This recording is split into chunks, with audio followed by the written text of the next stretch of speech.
So it seems now we've got what looks to be the full cast for the Batman film starring Robert Pattinson, and this is actually one of the DC Comics films that I'm the most excited for, because Matt Reeves is one of my favourite directors, and Wolf the Planet of the Apes is one of my favourite films.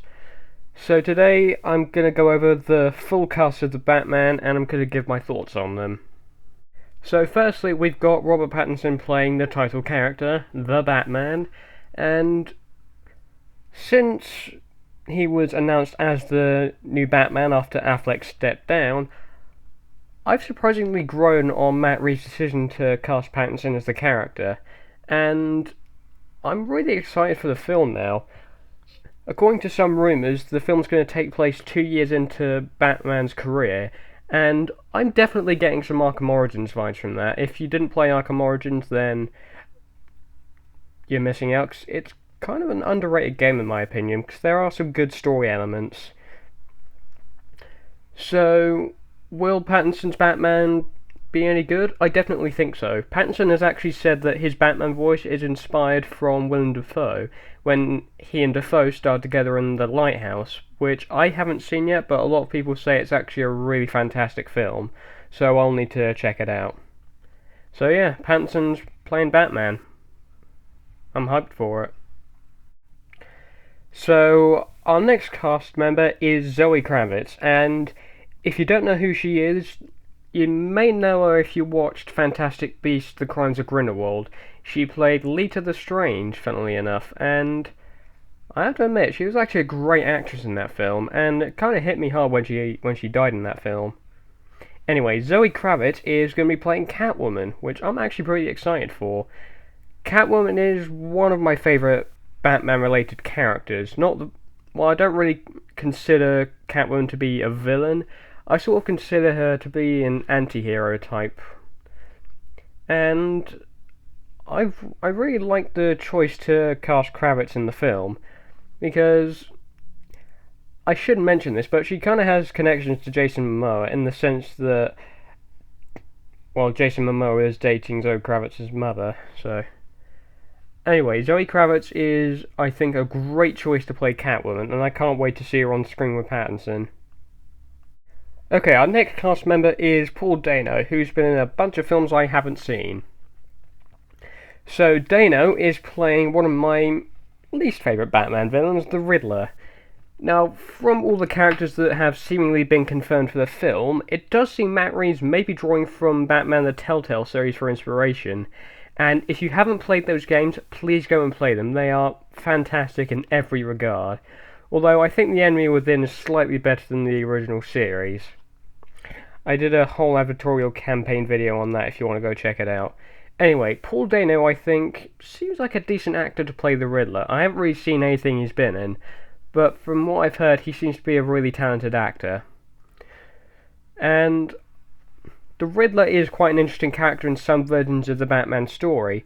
However, I do hope he'll be less annoying than the Wally Wingert version from the Arkham games. I do hope he's a bit more violent than the version of the Riddler we got in the second series of the Telltale Batman games. And I really hope he has some more of the puzzling aspects of his character, because the Riddler is known for perplexing puzzles, and he's quite an interesting foe for Batman. So Paul Dano is quite an interesting actor to portray the Riddler. And apparently he's being said to play the Edward Nashton version. If you don't know Batman comics, originally the Riddler's name was Edward Nashton, but then he changed it to Edward Nigma, then Enigma in Arkham Origins, and then he changed it to the Riddler.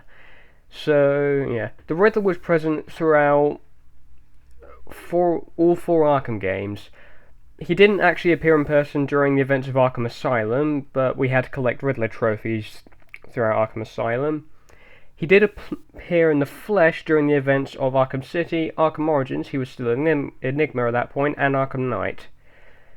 So, yeah, I'm really excited to see the Riddler in a Batman film, since Batman Forever pretty much effed everything up for him. Okay, our next cast member is Jeffrey Wright, who's going to be playing Commissioner Gordon in the film. Now, Commissioner Gordon is quite an interesting character because he's played some interesting roles in other Batman stories. because he played a significant role during the events of the Killing Joke in the Batman comics. And the Killing Joke is a very iconic story in Batman history, really. And I'm really excited to see Commissioner Gordon on screen because we haven't really seen a good Commissioner Gordon since 2012.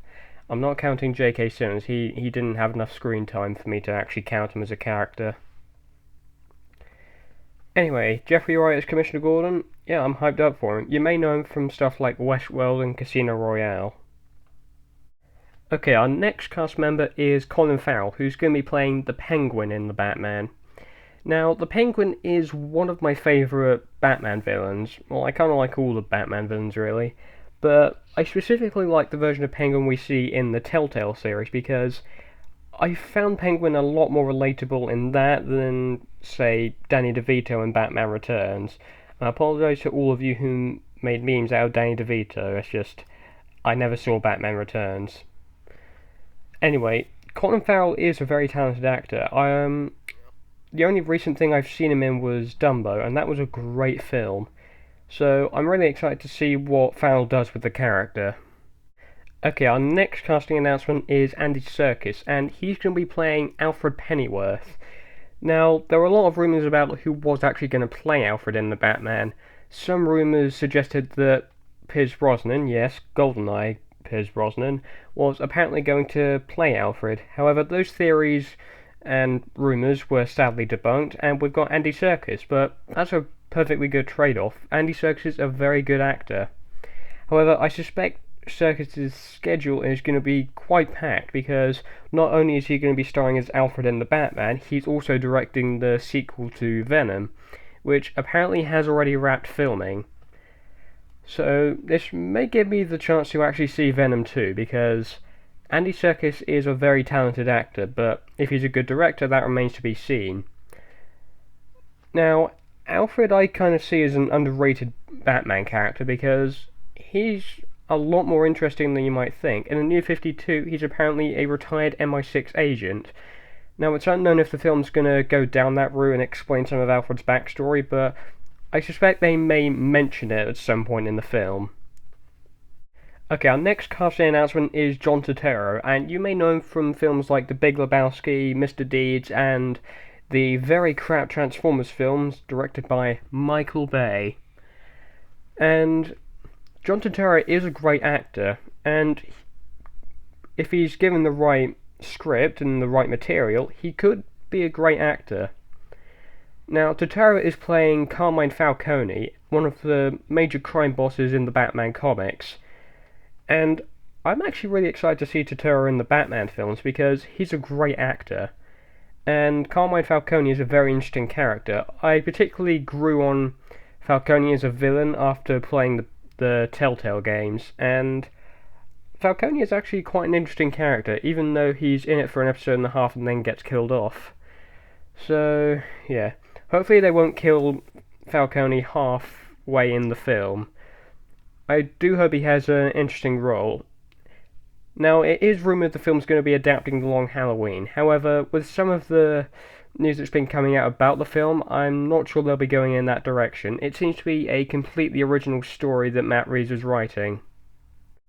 Okay, one of our next cast members is Alex Ferns, and I touched on this in the set photos video that we got because the film had started principal photography, I believed. So it is actually unknown at this stage who Alex Ferns is apparently going to be playing. Some people have speculated that he could be playing Harvey Bullock, and he's a very beloved character from stuff like Batman the Animated Series, and he also made an appearance in the Telltale games and an appearance in Arkham Origins as well. So it is highly likely that Alex Ferns is going to be playing Harvey Bullock. Now, a lot of you probably don't know who Alex Ferns is, but you may know him from the HBO series Chernobyl, and if you're a soap fan, you may recognise him from EastEnders.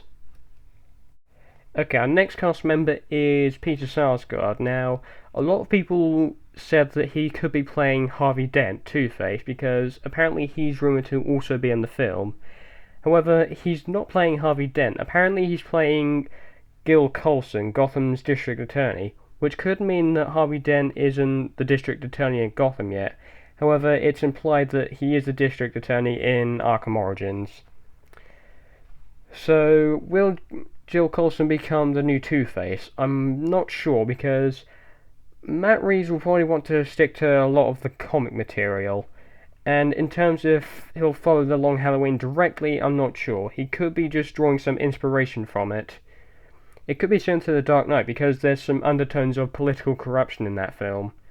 And hopefully the Batman takes some inspiration from the Dark Knight trilogy, because I'd really love to see Batman square off against the Joker in one film, even if it's not Joaquin Phoenix. I wouldn't mind if it's Bill Skarsgård. So along with Skarsgård, this is another one of the more recent casting announcements. Jamie Lawson has apparently been cast in another role in the film. Now, when Lawson and Peter Sarsgaard were actually cast in the film, a lot of people speculated them to be playing Two-Face and Batgirl respectively. However, that's not the case. While Peter Sarsgaard is playing Gil Coulson, Jamie Lawson is playing Bella Rael. I'm not sure if I'm pronouncing that right. Who, from my understanding, is apparently an up-and-coming mayoral candidate in Gotham City. So it does seem that the Batman film may be touching upon some darker undertones of political corruption, like in the film of The Dark Knight.